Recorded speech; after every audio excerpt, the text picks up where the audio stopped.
This is the FRC Roundtable, coming to you all the way from Minnesota.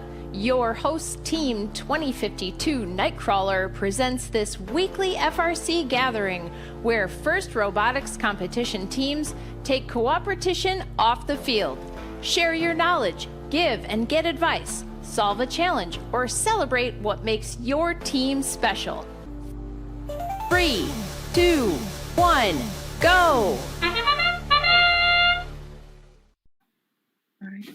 All right, the recording has been started, and welcome everybody to the second to the last, penultimate FRC Roundtable of 2024. We're going to do one more next week, and then that'll be it until kickoff. Tonight's presenters are the Millerbots, led by mentor Jess. I was talking to Jess at, was it MRI, EMC? I think it was MRI, but anyway. A couple of them. Jumpstart, maybe. It might even have been Jumpstart. Yep. Anyway, so Jess had this idea, and I said, go for it. So I'm very excited, and very timely, too, for those of us who are in mini trials. I think this will be a very timely talk. So, Jess, would you like to introduce yourself and the rest of your team and kind of give us an intro to what your topic is tonight, please? Yeah, I actually have that baked into a presentation. So I'll go through about a 15-minute presentation, and then we'll actually get to try out a demo, kind of a mock retrospective, and then we'll leave the floor open for any questions. So let me go ahead and share my screen.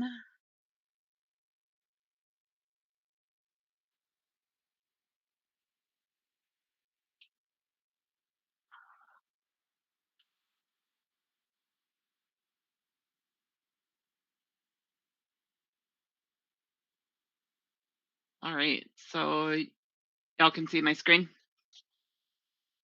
Perfect.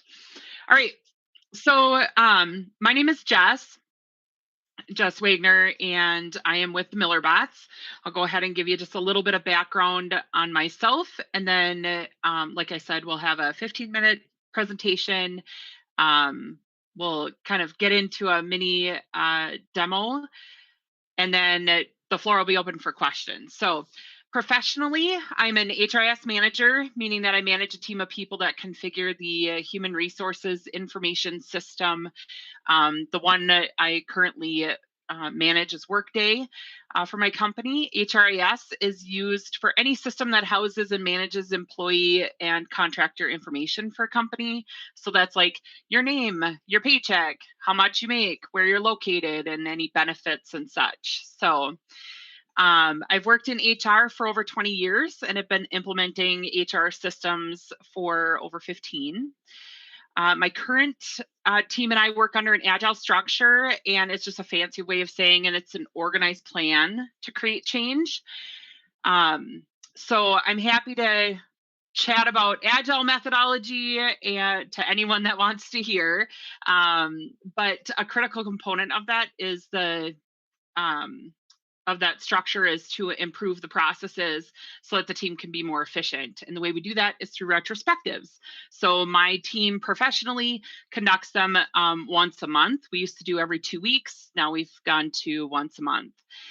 My time on the Millerbots. So I joined the Millerbots as a mentor. My daughter was on the team, and the team needed another mentor. So I kind of got roped in. I'm now in my 3rd year as a mentor on the Millerbots. My daughter graduated last year, and I mentor the organizational side of the house. So while I have a technical job at work, my passion is around building people and skills and using tools and processes to do that. So that's kind of my wheelhouse and passion on that side. Last year, we introduced the concept of retrospectives for the Millerbots, and I continue to work with the captains to facilitate these as, like I said, it's a topic I'm really passionate about. And I hope tonight, as we explore what retrospectives are, that you'll also have a passion or at least a curiosity around that and want to explore kind of putting that into practice for your own teams. So let's go ahead and dive in. We'll see if my screens work. Okay. So first off, if you have any questions along the way, feel free to ask. Like I said, I'll have the short presentation and then we'll be able to go through an interactive retrospective together. So retrospectives are a critical tool for evaluating processes and driving continuous improvement. We'll start by exploring the benefits, the definition and purpose of retrospectives, and then we'll delve into some of the key elements of how to have effective retrospectives, including facilitation techniques, some tools, and how to integrate that into your own processes. And then finally, we'll have that demo. So retrospectives offer a ton of benefits for teams and organizations, including continuous improvement, learning, team collaboration and morale, and identifying and addressing issues. They can promote team collaboration and morale by creating a supportive environment where all team members are heard and valued. And this leads to increased trust and motivation within the team. They provide teams with a structured and safe place to reflect on their work and identify areas for growth and continuous improvement. And this leads to a more efficient and effective processes over time. And then they also help to identify and address issues early on before they become major problems. So, what is the definition and purpose of a retrospective, or retro for short? They allow a team to pause and reflect on their recent work and identify opportunities for growth. They're conducted through a structured meeting in which the team reflects on the work, identifies actionable steps for improvement, and then they drive that continuous improvement and learning. So they're simply a technique for reflection. They have their roots in Agile methodology and have evolved over time to become a standard practice in many organizations. So today, retros are used in a variety of contexts and industries, giving our teams an opportunity to be exposed to this technique for improvements, helps prepare them for work life after school, and also teaches them a skill they can use in a multitude of settings. Not only is this a vital aspect of Agile methodology, so if you're going into software development or any kind of development, a lot of companies are moving into Agile methodology, but it's also a vital component in any project management setting. So having that opportunity to just pause and reflect on how you did, what is or isn't working. What a retro isn't is it's not an opportunity to look negatively at situations or blame people or things outside of your control. It's very important that that is when you start doing this process to ensure that people know that this is not an opportunity to blame or put information on other people. It's really that reflection on what can we do better, so that you can improve for next time. And then also to keep not only what can we do better next time, but also what did we do that was really good, and how do we keep doing that over and over again, so that we also keep doing those processes that bring us forward. All right. There are several types of retros, including the classic what went well, what didn't, what can we improve model, as well as more creative and team building approaches. The type of retro you do depends on the goals and needs of the team.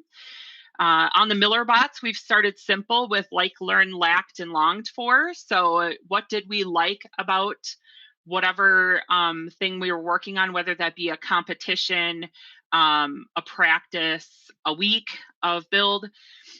So, what do we like about what went on this week?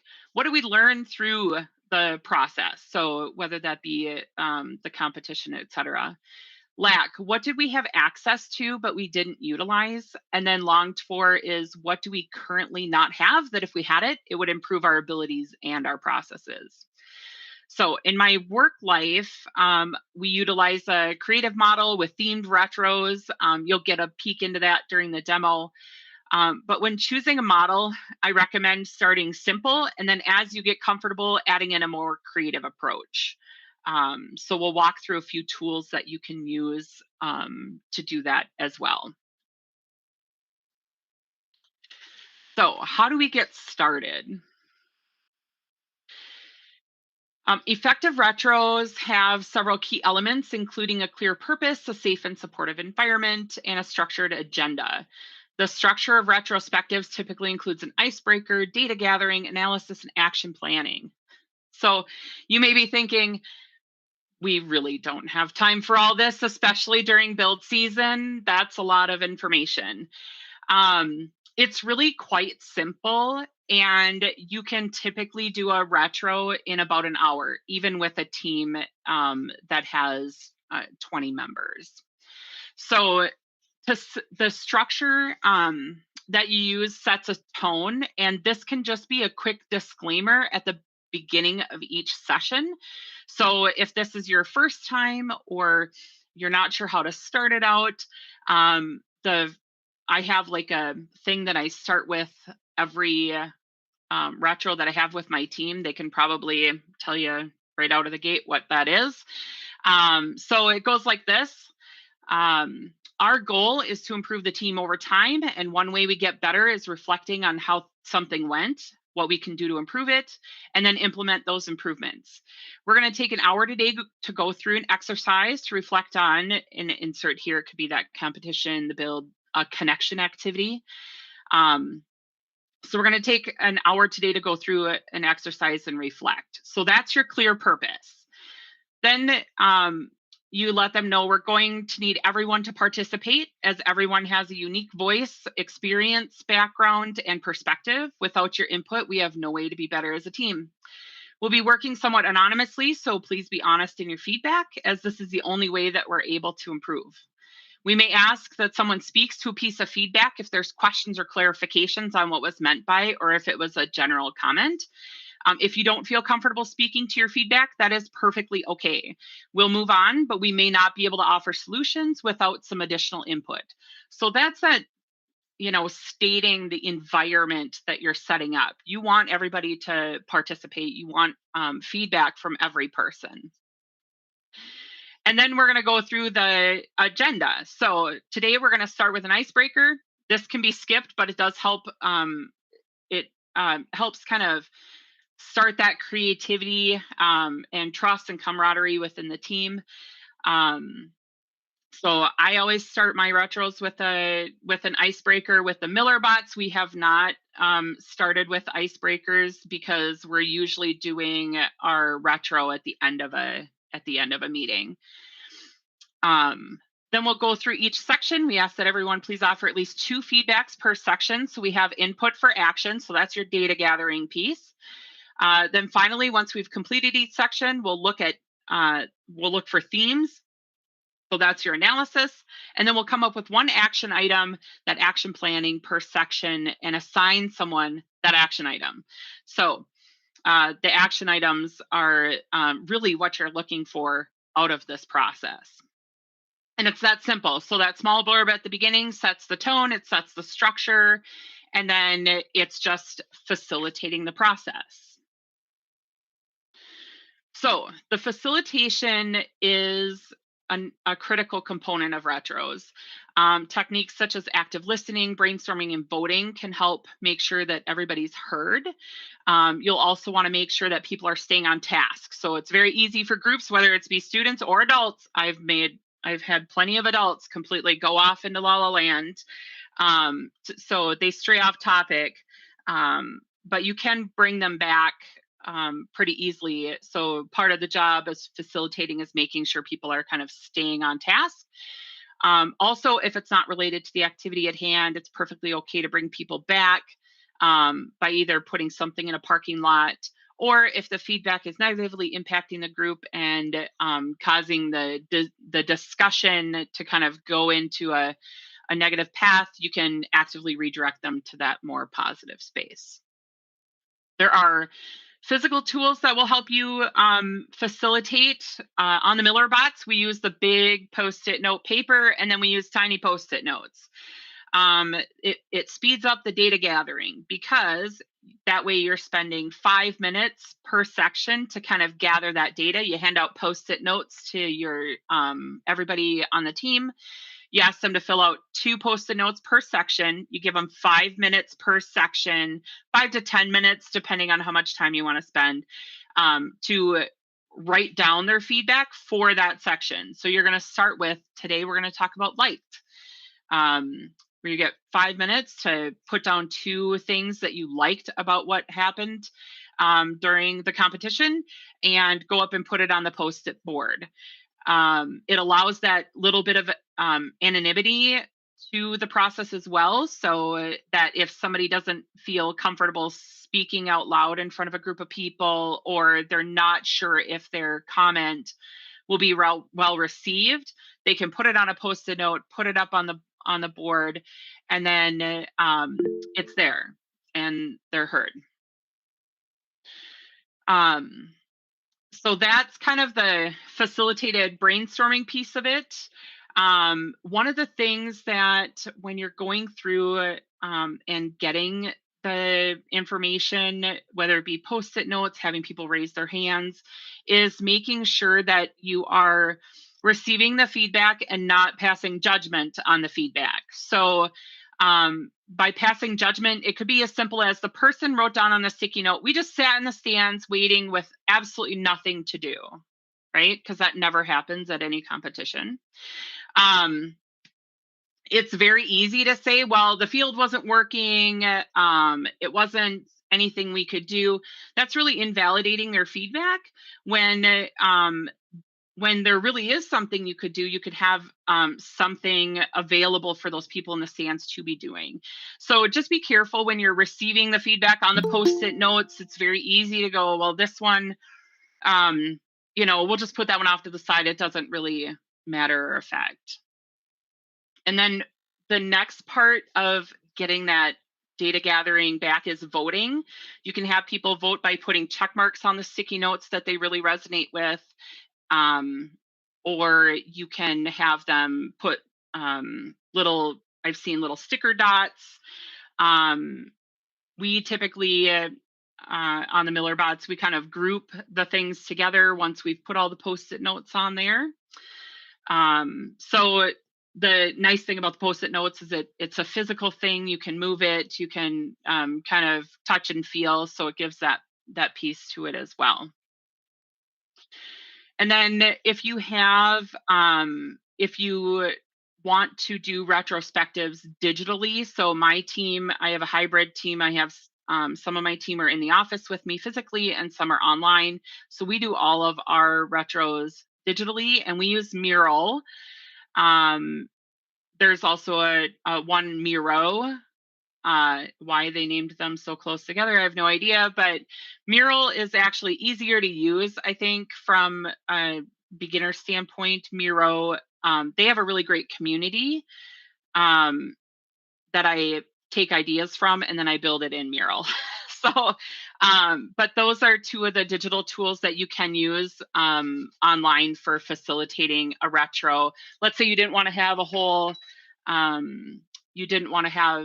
take practice for it. You could have a digital retro and have people attend online so that they can attend in between wherever they're at. All right. Next is integrating the retros into the process. It does require a little bit of planning. They should be conducted at regular intervals to ensure you're driving that continuous improvement. Like I said, professionally, my team used to do ours every 2 weeks. We improved our processes enough to where we went to once a month. On the MillerBots, we're incorporating them to improve the competition experience and processes, so such as load in, load out, and competition feedback. So we conduct ours after events. So we'll be having a retro, we had one after MRI, MMR, and now we'll have one after the after mini trials. So they should result in those actionable outcomes. It's really important to track those and follow up on them. This is the most critical part. It's the only reason why you're having a retro, because you can sit down in a room, you can talk about all the things that went well, you can talk about the things that maybe didn't go well, you come up with ideas on how to make those better. But if if you don't actually do anything with that information, then you're just repeating yourself over and over again. And that really leads to those inefficiencies and over time disengagement and dissatisfaction. So if every single competition there was lag time in the stands, and the people sitting in the stands didn't have much to do, so the scouting and stuff, if they didn't have anything to do in that in between time, it can be very kind of disheartening for them to sit there. So coming up with ways in which they can still be participating during those down times is really helpful. All right, that is the presentation. Does anybody have any questions? I know it was a lot of information really quickly.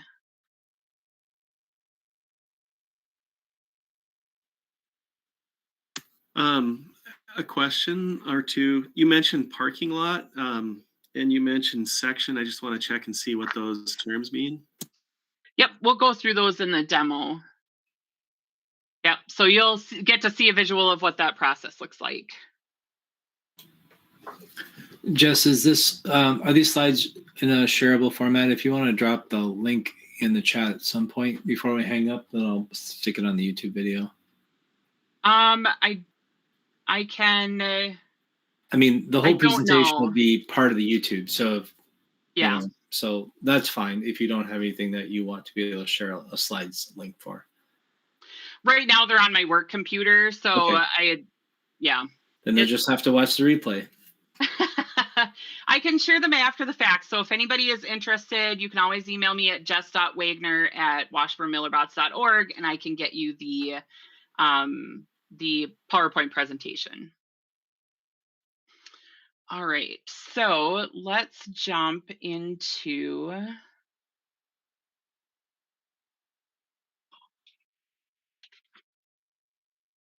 all right.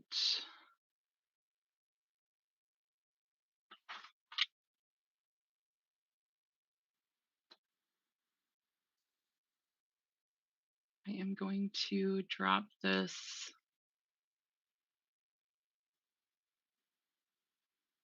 link into the chat, so feel free to join. You can join as a guest while everybody is clicking on that. We'll see how this demo goes. Hopefully the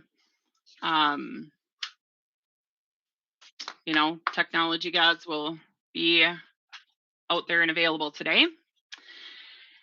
So this is Mural. This is what my team uses, what my team professionally uses, but it will allow you to have kind of an idea of what we as the Millerbots go through on those Post-it notes.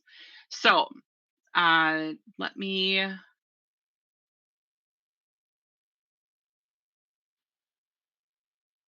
kind of zoom out a little bit. So like I said, we have the liked, learned, lacked, and longed for. And so this would be your big white Post-it note paper, and then these would be your tiny Post-it notes that people can add feedback to. This is my team prefers the alpaca scale. We start our retros on my professional team. We start our retros with the alpaca scale. Sometimes we do themed scales, but they enjoy the alpaca scale. It has all the feelings.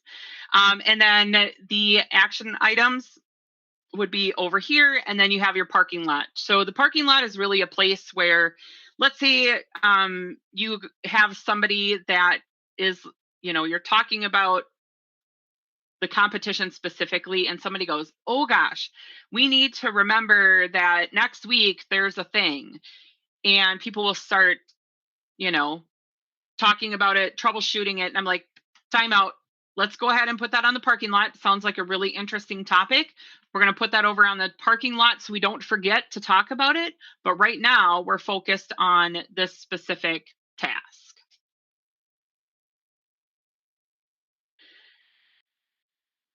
And then, so we'll start this in just a moment, but there's also, so this would be the very starting out simple. And then my team we actually do themed retros every month. So we've done Inside Out. So you're still asking the same questions. What worked? What didn't work? What are you apprehensive about? So are you seeing something? What was our biggest source of stress? And then our action items. So you're still asking the same questions. It's just a little more fun when it has a theme. We've done Harry Potter, and we've done Shrek and the Grinch at Christmas. So we've done many different types of retros. But today we're going to stick with the simple ones for now. So the way it works is digitally, you can use your mouse, kind of zoom in. You can type on a sticky note with whatever information you would like to provide. Like I said, we always start out with the alpaca scale. So one of the fun things to do is over here, if you can see my screen, everyone should have kind of an icons. If you pop that out, you can pick a check mark or something, and you can add what is, how are you feeling on the alpaca scale today?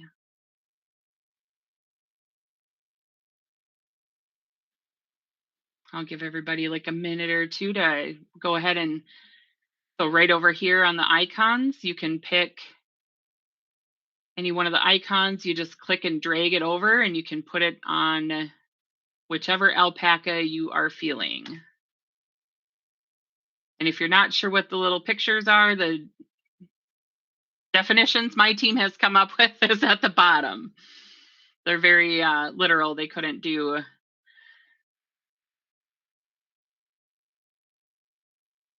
Jess, what icons are we dragging? If you, over here, if you click on the little llama, Yeah. there's a whole bunch of icons. So you can pick whichever icon you want, whichever. Oh, so I thought that we had an icon assigned to us because I'm a duck, Yeah. apparently. Okay, got it.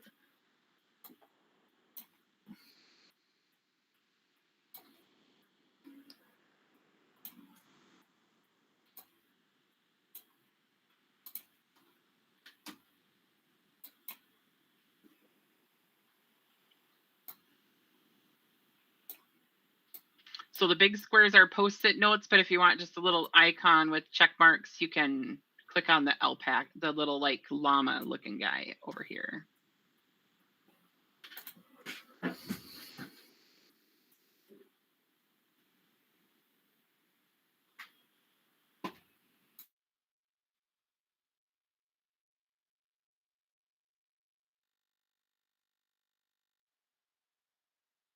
Looks like quite a few people are on the ready for the day power pose.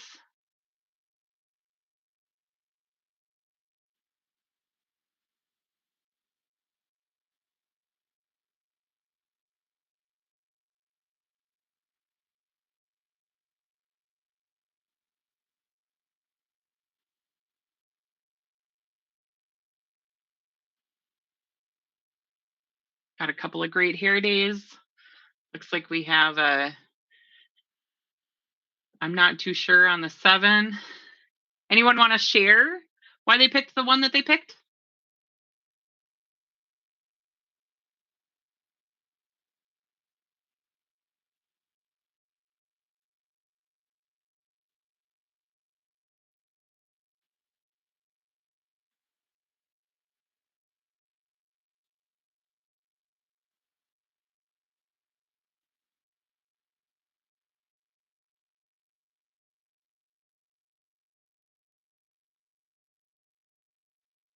Anyone brave enough to come off mute?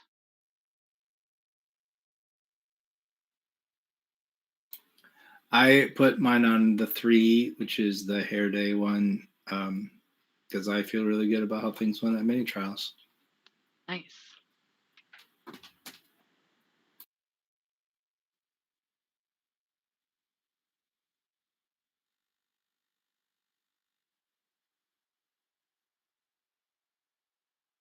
Anyone else want to share what they picked and why?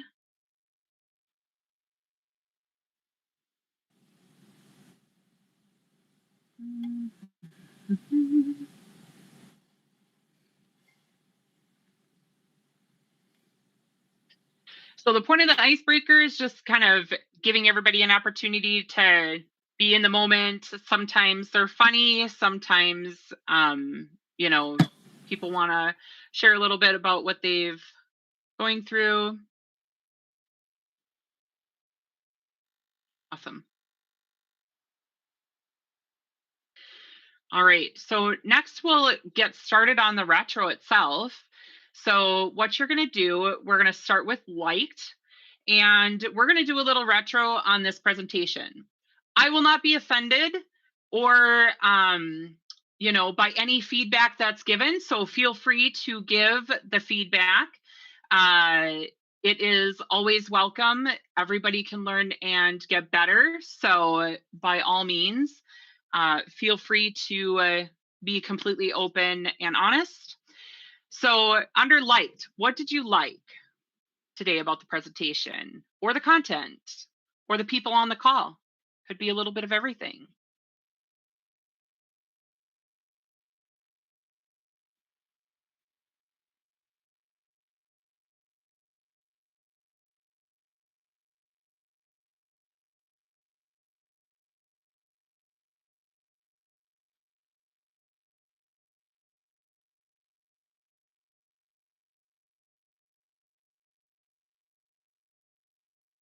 I'll give everybody about 2 minutes to go ahead and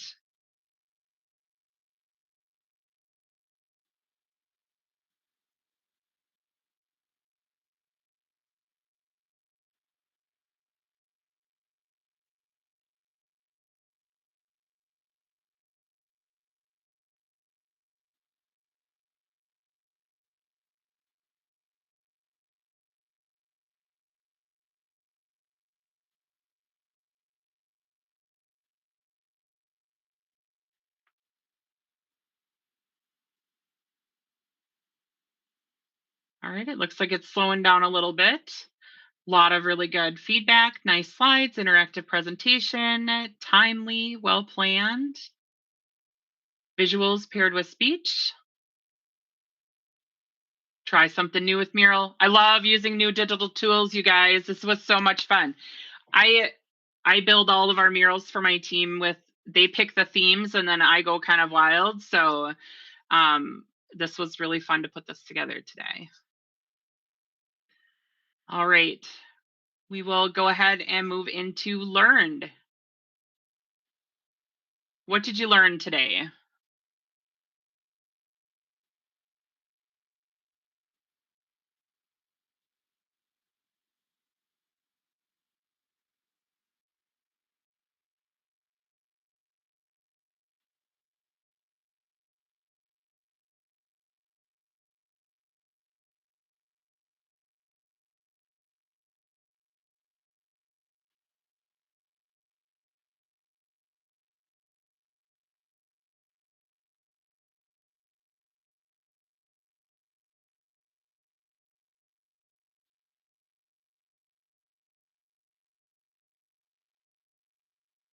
Learn Mural, a new tool. Learned that I don't understand the llama interface. Who was that? Or I should say, I kind of figured it was you, Tom.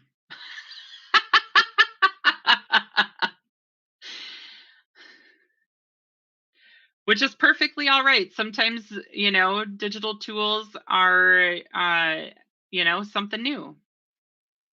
Lacked and longed for categories. Learned about what a retrospective is and the purpose.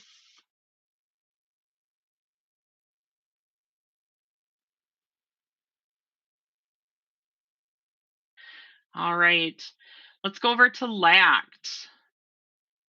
What was lacking? What do we have access to but we didn't utilize?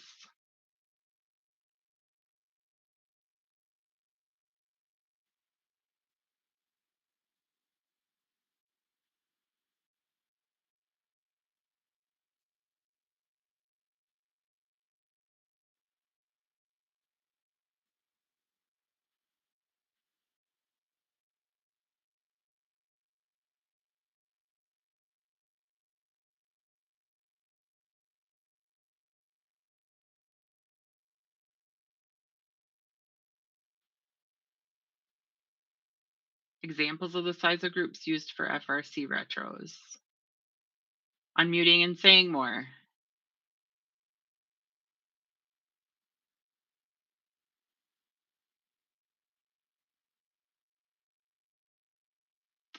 Bigger split screen to see the demo at the same time as the example. Oh, so gotcha. You're on 2 screens. Well, or maybe one really tiny screen that you have split. More conversation.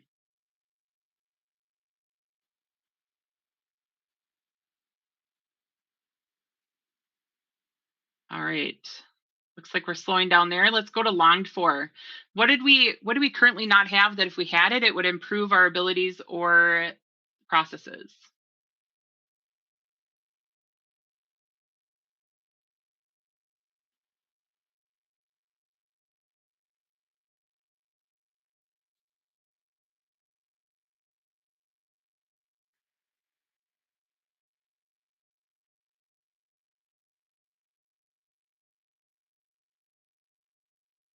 Examples of how to structure the discussion and action items.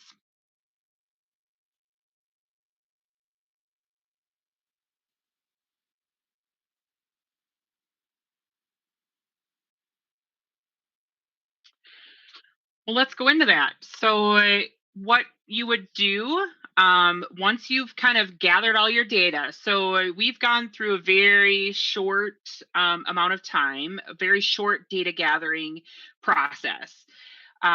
What you would do is, or what we do on the Miller bots is we now have 4 big white Post-its full of sticky notes. We then, we've done a couple of different things. We have, depending on how big of the group it is, sometimes we have a very small group that attended a competition. Those people would be part of that retro. The rest of the team can be working on other things. So what we would do is, if it's a very small group, you can go through each section and do that analysis. So let's go ahead and go back over to our liked. So what we would do, and this is where it gets interactive, you guys, totally fine, come off mute, start talking. So what you would do as the group is you would say, all right, let's go ahead and put these into themes. So you'll sometimes receive a lot of feedback like, oh, the pits went really good, or, you know, this the robot didn't break, and you may have 5 or 6 people that gave all of that same feedback. So what you would do as the group is they would kind of put those together in kind of groupings. What kind of things are similar? These are Post-it notes, so feel free, you can move and group them together if whoever would like to take the lead and do that.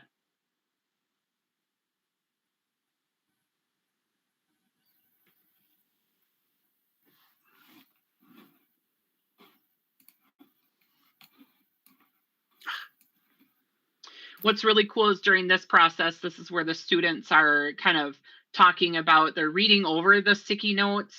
They may not, if you're doing sticky notes, physical sticky notes, they may not have read everything. So it's a time where they can come and kind of read through them together. And as you read each one, you can kind of group those together into those kind of like things. So that's your analysis. Once you have those groups, the grouping of the sticky notes together. So you would do that for each of these sections. Now, if you have a large group, so if you have, let's say, 15 to 20 students going through this, or even larger, what you could do is assign one of those large Post-it notes to a group. So let's say you have, 5 of them around this table, 5 this table, 5 this table. You then assign one section, liked, learned, lacked, longed for, together with that group, and then they would be responsible for putting them into themes and coming up with at least 1 or 2 action items for that for that particular option. So in the liked, these are things that you're going to keep doing, right? Because these are the things you want to make sure happen over and over and over again. So it may be, hey, we really liked that we had, bingo cards to play in the stands while we were waiting. It was really fun to have the, you could even do like get to know you type bingo things. And maybe that went over really well with the people sitting in the stands trying to kill time. You can incorporate that into every single event, right? So it's those type of things that you'd want to say, wow, everybody really liked this thing. So therefore, we're going to keep doing that. So your action item is to make sure you have somebody assigned to do bingo cards at every competition. So you would do that for each group. So you can either have the whole group go through and you talk about it in each section, or you can break it off into different tables and have each group come up with the themes and an action item. And then at the end, if you're doing the big group model, you would have them read out those action items to the group.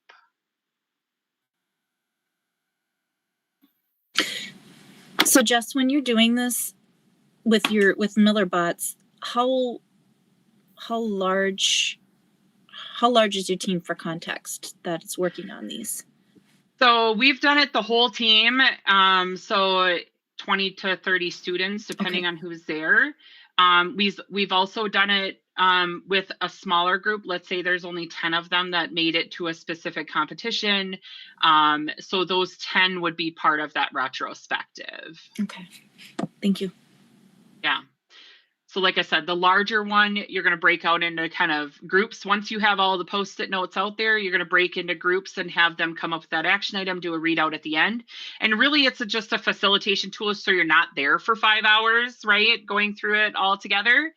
But when you only have like 10, you can probably go through them individually and kind of have that discussion time.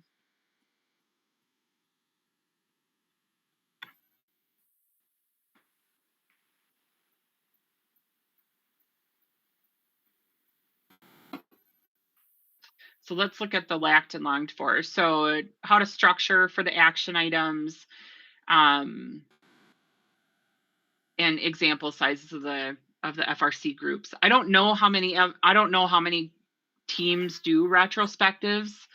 Like I said, we just started doing them last year. We would do them after competitions specifically. So we've had three this year, and our captains. So I walked through the first one or two with the whole team, and then my job is to stand back and let the captains then run them from that point on.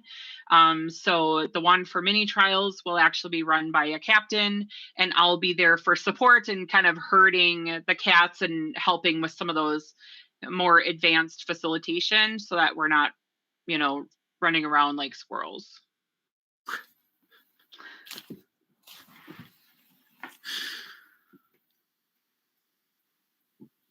And then it's always important, like I said, just have a parking lot off to the side so that if there is a really good idea that comes up that isn't part of the conversation per se, but is a really good idea, it doesn't get lost. So you can put it on the parking lot, and you can assign somebody that parking lot as well. So you can say, hey, here's the parking lot. Go ahead and put that over on the parking lot, and then you have somebody assigned to kind of mitigate the parking lot. For the action items, you're going to want to make sure you have somebody assigned to the action item. They do not have to be the one doing, whether it's creating the bingo cards or distributing the bingo cards. They don't have to be the one doing it, but they have to be the one in charge of making sure it gets done. So they could be, it could be one of those activities for somebody that you see as a rising leader on your team that say, this is an opportunity for you to have control and lead a small initiative of figuring out this action item.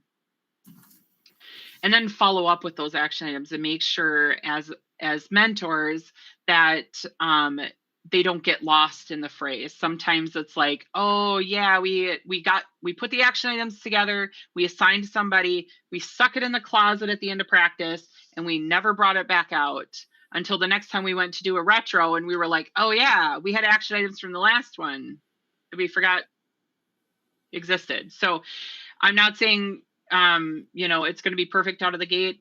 We did these last year. I would say, just trying to figure out the minutia of those action items, can be a struggle.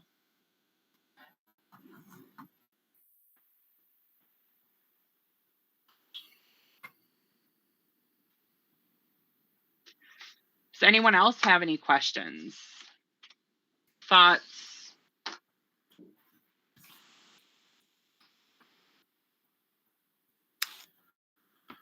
Another term question. If this is a regular term, I think you said readout. Is that a term that means something? So if you're doing the larger group, then at the end, if you're doing the larger group and you're splitting into the smaller groups to figure out what the action items are for this, you're having only like 5 students go through and figure out those action items. At the very end, you'll want to have that group present, here are the themes we saw, here's the action item that we came up with, and this is who we assigned it to. So that would be that readout at the end.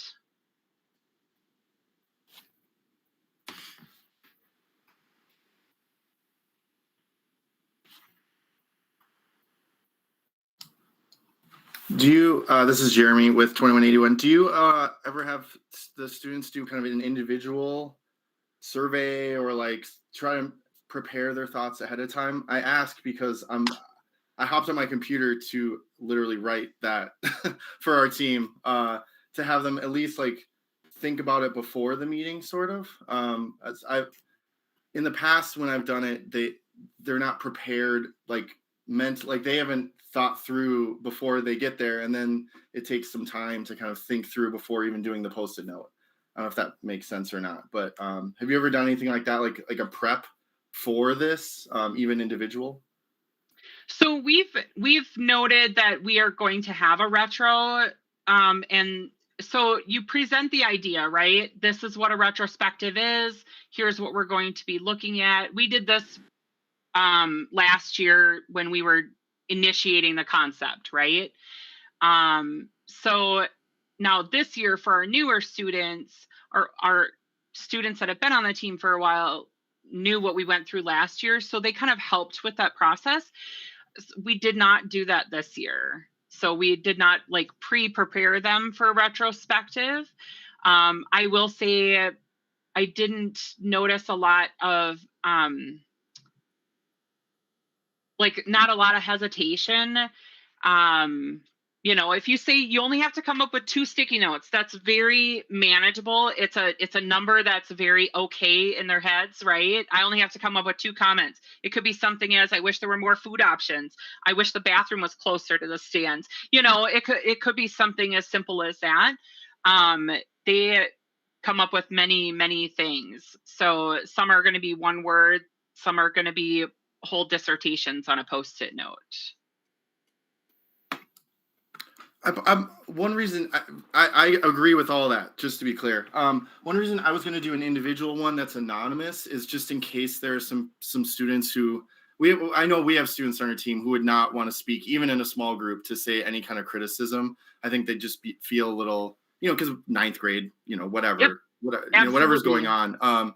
So last year I did a survey, which I'm basically copying and pasting for this year. I put a link in the chat if anybody's curious, but it's just like 6 questions long. Most of them are yes or no. And what is interesting about that is one of the questions we asked was like, last year we didn't do mini trials. We tried doing more like classroom type of learning. So we asked her a question that was like, were the fall meetings engaging / worth your time? That was one of the questions on there. And so the students literally wrote like, yes and no, we wish we had a project. We wish we had a goal. And we literally, took that and went, okay, well, we're doing mini trials next year. So I guess that's just another way of doing it. I just wanted to offer that we did that last year. But what I think now that I'm seeing what you're doing here, which is amazing, I think we'll combine that with this and kind of do both at the same time. Yeah, and I think the Post-it note model helps with that. They do not have to speak. They don't have to speak at all. They write on their Post-it note, go slap it on the wall. Nobody has to know that that was their Post-it note. They don't know what their handwriting is. You know, I mean, half the time they all look like the same type of scribbles, you know, regardless. So it could all be the same kid writing on a Post-it note. So by them filling out the Post-it notes and go slapping them up there, that's why at the very beginning I gave the disclaimer. You give the disclaimer saying, you know, it's going to be semi-anonymous. You know, they're going to see that you walked up and you put some Post-it notes up there, but you're not required to say a word. If we get to your Post-it note and it just says candy and we go, oh, this one says candy. Does anybody have any like thing to say about the candy? Was it good? Was it bad?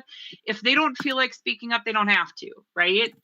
And that works with adults too. You know, if something is put out there and they don't feel like speaking to it because it's too personal, it's weird, they don't want to be on camera, they don't want to speak, you know, with the words, they don't have to. They can leave it at that.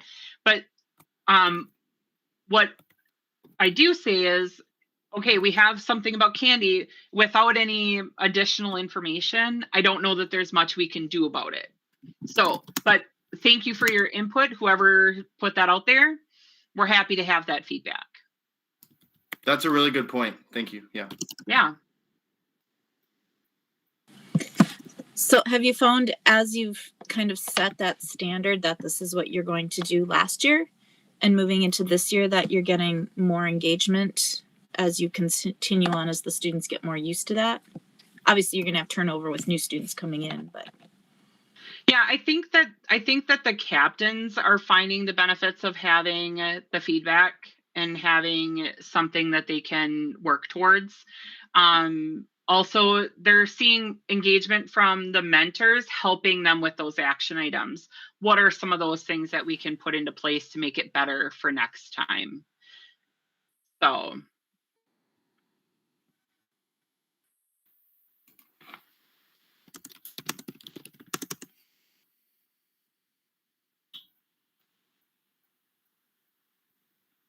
Any comments from the students that are on the call?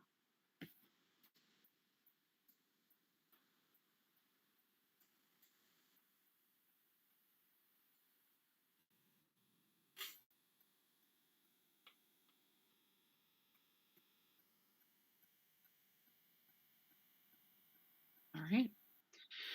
Well, I'm just going to say thanks everyone for participating. I'm glad that we could have a little fun tonight, that it was interactive. You can kind of see it in progress. I hope that it inspires you to give it a try with your teams.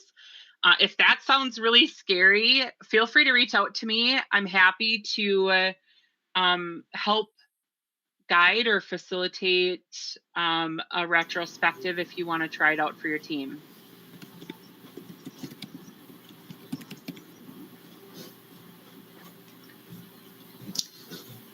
Thank you, Jess.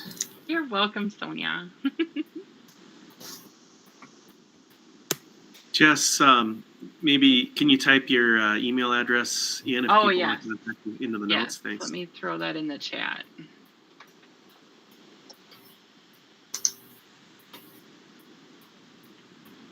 If I can spell it right.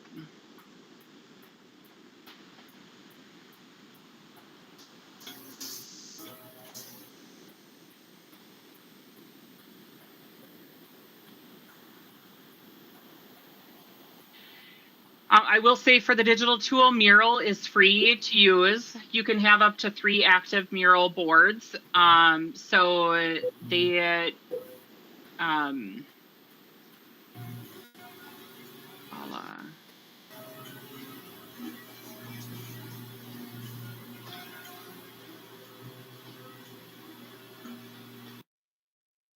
me go to my templates here. So you can have like 1, 2, 3 boards. You can, if for on the free version. So if that is something that you'd want to do, I don't get any money for pitching Mural. It's the easiest one that I found to use. But you can have 3 boards active at any time. You can then archive that, so you can view it through the archive. Whoever owns the board, whoever set up the board, can own it through the archive. And like archive something else and bring that one back if you want to have additional feedback, but you can see all the archived ones. I pay for obviously through my work, but I have used the free version, and using those 3 boards, you can go through this process if you wanted to try the digital version of it.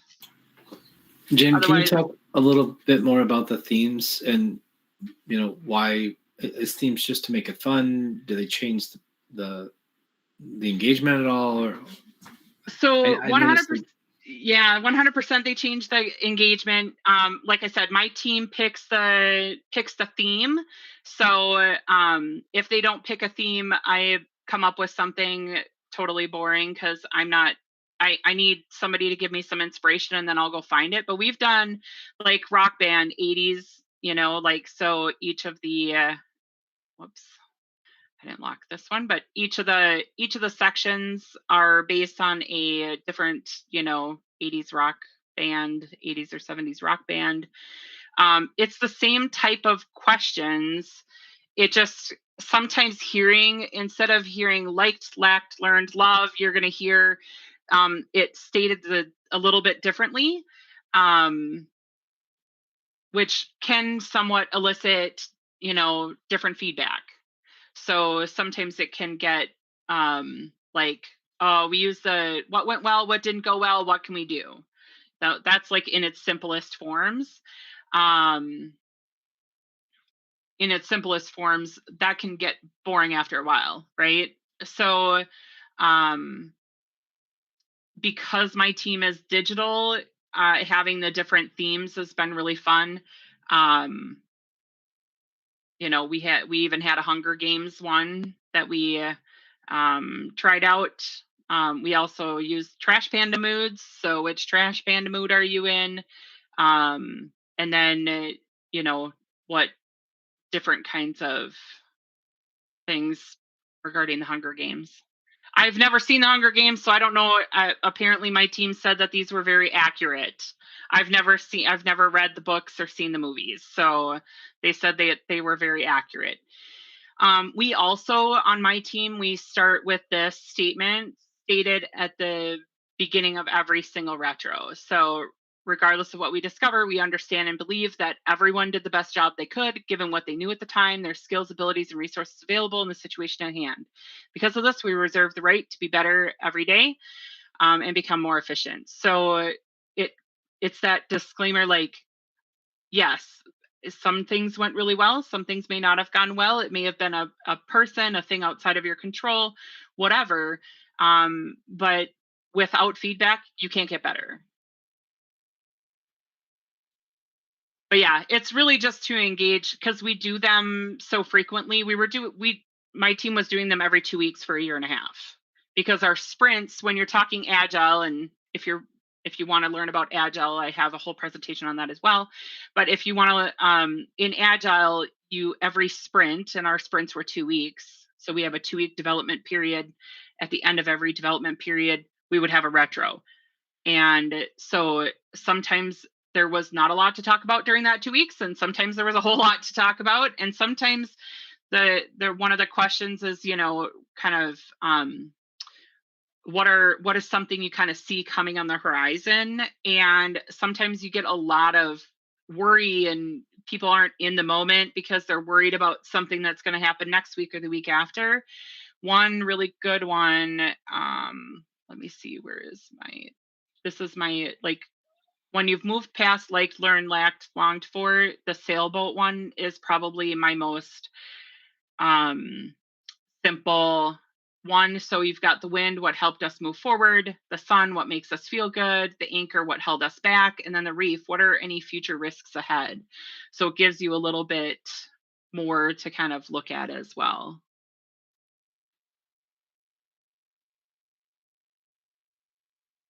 And pictures are always helpful.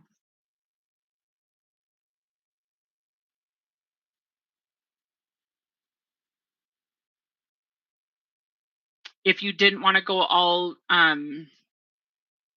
online through Mural, you could put a visual like this up on the screen and then go through the Post-it note physical process as well. So you still get kind of that interactive. You could even put up, you know, the alpaca scale and have people put little, you know, marker dots or whatever on whichever one is how they're feeling. And it just really gets you an opportunity to like engage, right? Like how many people in your group are feeling silly or bouncy, or, you know, they just, you know, would rather just have stayed in bed today. It also gives you an idea of how they're going to be engaged in the process.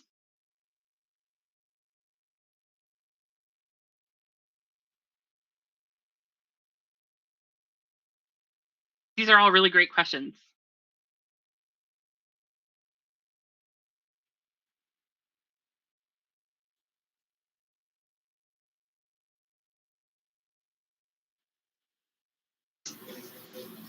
In your work life, what's the biggest or most important action item that you've ever come up with from one of the retros? Oh gosh. The themed retros are actually an action item from my team. They were like, you know, can we stop doing the sailboat thing? Well, that's fun. Can like we have some fun ones to do? As far as from a work perspective, a couple of the action items have changed how we work with our teams. So I run an HRIS system. Everybody in HR and in the company use that system. And one of the suggestions that we got from the team was, how do we let, one of the blockers a lot of times is that people come to us with, I need this. And it feels like we're just order takers rather than we're actually paid to like come up with solutions for people. And they had big feelings about that. And I said, well, why don't we start working in a direction on educating them on how they can request things from us so we can be troubleshooting, or so we can be coming up with solutions rather than just taking their order and going, yep, I want this field in this space here because that will solve my problem. It never does. The order taking never solves the problem, right? Because they're very like, this one thing is what I need, where we get to sit back and look at the whole system. So my team over the course of 6 months started asking different questions, and now we have a document that we use that people submit their requests, and it's, what problem are you trying to solve? So rather than saying I need candidates to enter their information this way, we ask, what problem are you trying to solve? And we get like whole books, like, all right, candidates do this, we don't like it, which leads to this, the thing that we're doing.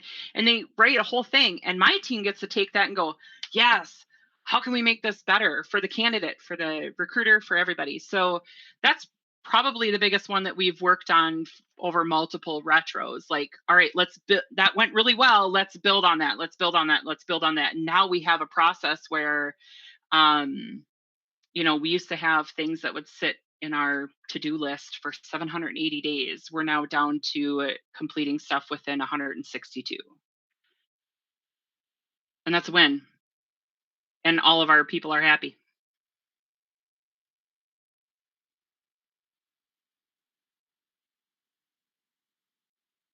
Thanks, Sonia. Yeah, that's awesome. Thanks. How often are the Millerbots doing this? Are you doing this weekly? Are you doing this after events? What's your cycle on doing this hour-long retros? We are doing these after competition specifically. So we have not brought that into the regular cycle of the build season or what that weekly cadence would look like. We have not made that leap yet. What is the minimum time you want to set aside for a team that has the same size of, 7, 8, 9, 10 kids? So I would say you're not going to want to do anything less than an hour. Let me look. I wrote it down. Like how long you would do each section. So you would do 5 to 10 minutes per section, and then take about 15 minutes to find the themes. So whether that be you're breaking out into groups or you're doing it together and finding a theme for, you know, each of the different categories. And then 10 minutes to determine what the action item should be for one item. Just pick one. You're not going to solve the world, right? So you're going to pick one thing and you're going to create an action item for it and you're going to assign somebody to it. And then that should take about 10 minutes. So you're looking at 45 minutes to an hour and 10 minutes, depending on if you're facilitating well and keeping them from going all over the place.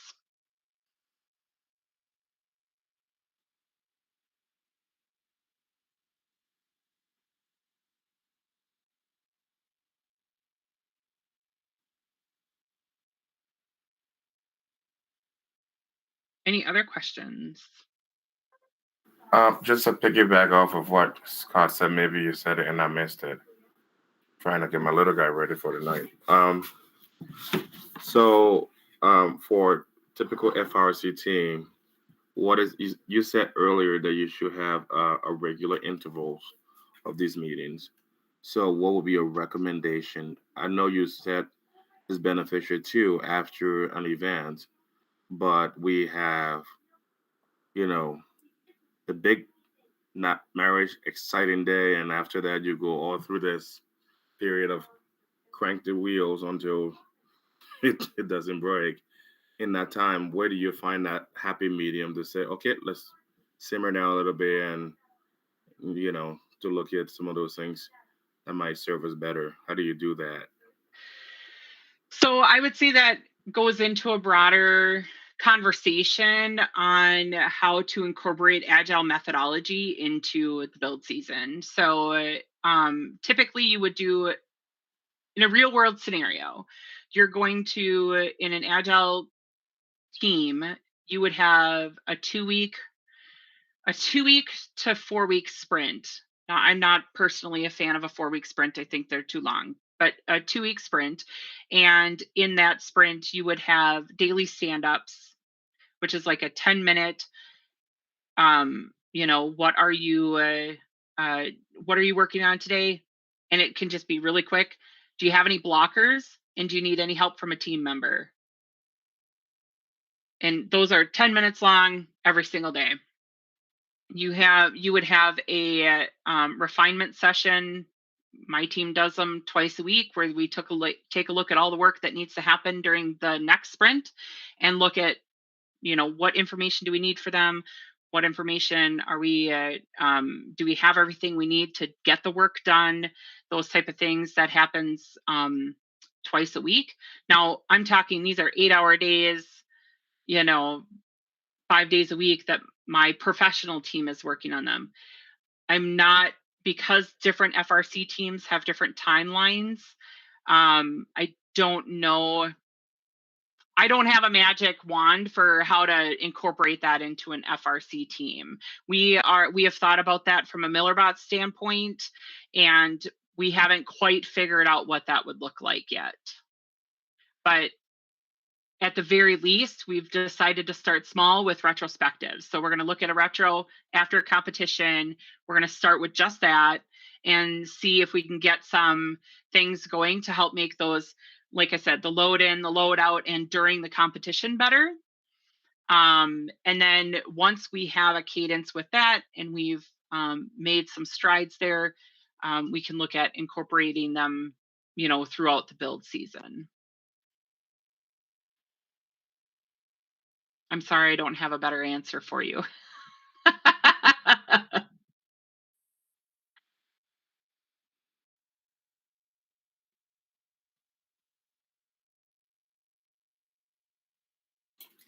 Jeremiah, you might be able to slowly move towards this by taking a half step. So I'm thinking about how we can change our process, because there's so much good stuff here. And what we've been doing in the past is after a competition or after an event or something big, like maybe at the end of the fall before kickoff, we'll do sort of a mini retro, and we'll do a pluses, deltas, and kudos. And so what went well, what could we have done better, and how. It kind of goes along with that. You just can't complain, but you needs to be, if we did this, things could be better, or this could be fixed some way. And then kudos are the things that, like, what makes me happy. You know, I saw this person doing this thing, or we as a team did really well this time at doing XYZ. It definitely doesn't take an hour for us to do that. But I think the downfall of doing that, where you just stand in a circle and you throw out these things, is that you miss that anonymous aspect of this, where people, to give feedback, have to step forward and say it out loud. And that's definitely a big downfall to that type of a system, where it can be quicker, but you could miss some really important things that this system that Jess has shown us is identifying for me. You also don't take, in that type of scenario, you don't take the time to really think about action items. That's also something that's missing from what we've been doing in the past, is we make a list, but we never create an action item or assign it to anybody.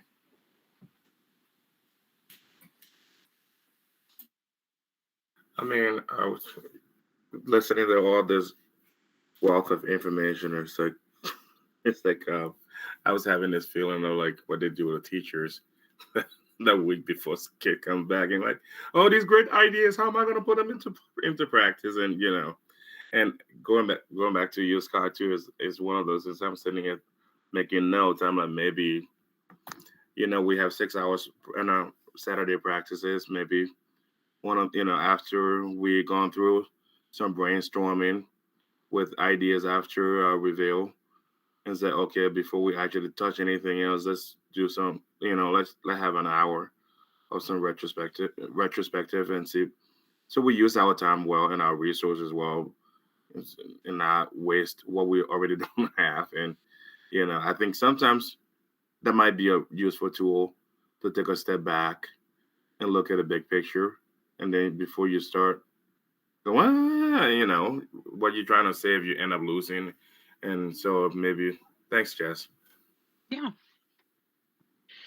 I think too, professionally, my team also, the last 5 to 10 minutes of our retro is going through celebrations. So we also have our celebration board where we take,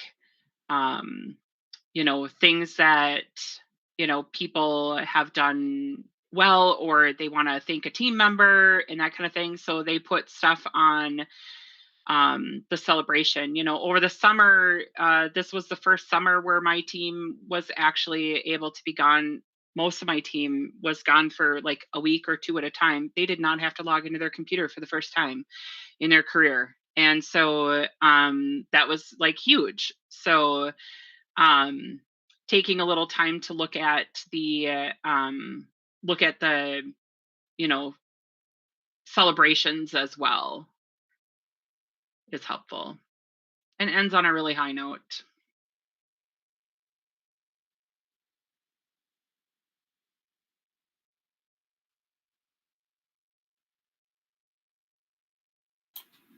All right. We're getting close to time. Do we want to wrap it up here? Any final thoughts or questions from anyone? All right. With that, big round of applause. Thank you so much, Jess. This was super helpful and very informative.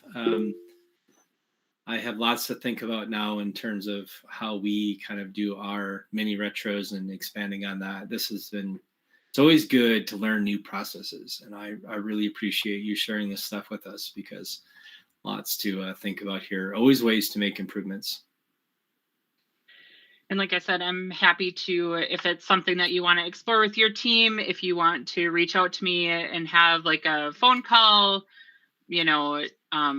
prep, if you're unsure of how to structure it, I'm here. And like I said, I'm super passionate about it. I love this stuff. So if it's something you want to give a try and you're just not sure where to start, reach out. Excellent. All right. Thank you. Once again, thank you. Reminder for everybody, I don't think we have a topic for next week. Next week will be our last session. So I would really love to not have to come up with something.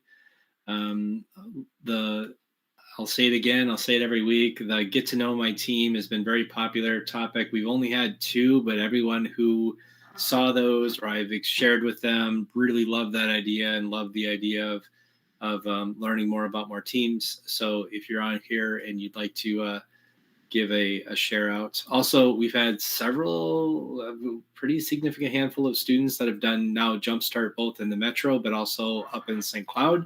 And if they're willing to give that presentation again, we'd love to have them give their presentation here on the Sunday night call. All right, everyone, have a great week. We're getting to the finish line here and ready for Jumpstart. Make sure everyone's rested. If you're not on the call next week, make sure you get a good rested holiday break so that you can come back and everyone's raring to go. All right. See you next week. Bye, everybody.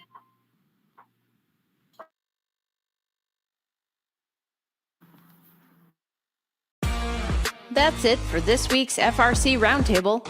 Join us live all season long, every Sunday night. Visit the website at team2052.com/roundtable to sign up for weekly invites. In the meantime, keep building, keep learning, and we'll see you next week.